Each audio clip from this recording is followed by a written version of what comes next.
The really good thing about this griddler is that it is easy to use. There are only two buttons and two dials. Each button and corresponding temperature dial refers to either the lower or upper grill. Each grill can be dialed up to a maximum of 500 Fahrenheit.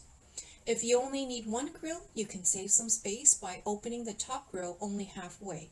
But if you require to use both grills to make more food, you can use the switch on the side to unlock it so you can open up the upper grill until it lays flat onto the countertop or table surface. Here I've got the grill open flat with some flatbread on the bottom grill.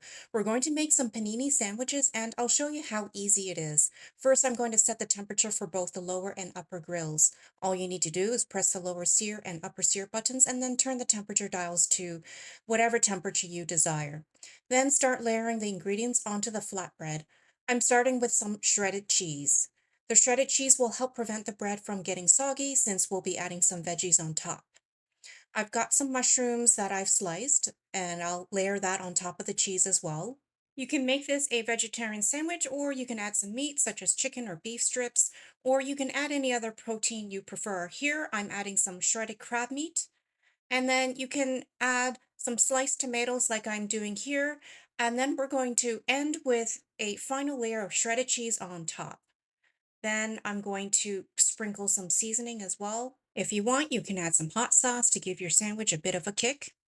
And then next, I'm going to place the top flatbread on top of all of the ingredients. Once that's done, use the handle to fold down the top grill to start the searing process.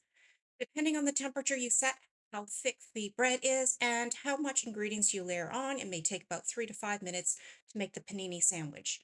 And let's lift the handle and reveal our grilled panini sandwich. You can see the grill marks and the sandwich looks absolutely delicious. That was so easy and so quick.